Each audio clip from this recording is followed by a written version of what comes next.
Saint মার্টিনে এখন মানুষের চেয়ে কুকুরের সংখ্যা বেশি। মাত্র ৮ বর্গ কিলোমিটারের এই দ্বীপে বাস করছে প্রায় ৪,০০০ কুকুর। পর্যটন মৌসুমে হোটেল রেস্তোরাঁর উচ্ছিষ্ট খেয়ে কোনো মতে টিকে থাকলেও পর্যটক চলে গেলেই শুরু হয় আসল বিপদ। ক্ষুধার্ত কুকুরের দল তখন ছেয়ে ফেলে পুরো দ্বীপ। রাস্তায় বের হওয়া দায়, সৈকতে নামা যায় না, শিশুরা কামড়ের শিকার হয়, জেলেরা মাছ ধরতে যেতে পারেন না। অতীতে পরিস্থিতি আরও ভয়ঙ্কর রূপ নিয়েছিল। খাদ্যের অভাবে ২৫০০-এরও বেশি কুকুর মারা যায়। বেঁচে থাকা কুকুরগুলো তখন মৃত কুকুরের মাংস খেয়ে দিন পার করত। Cool body spray.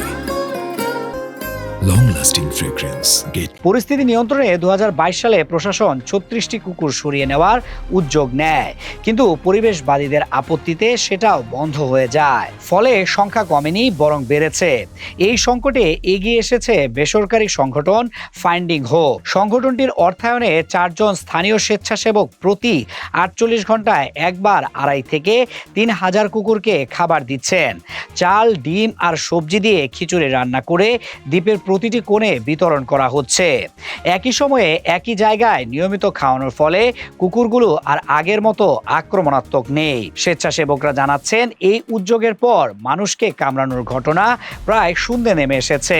তবে ৪ জন স্বেচ্ছাসেবক আর একটি বেসরকারি সংগঠনের অর্থায়নে ৪,০০০ কুকুরের দায়িত্ব কতদিন সামলানো যাবে, সেটা এখন বড় প্রশ্ন।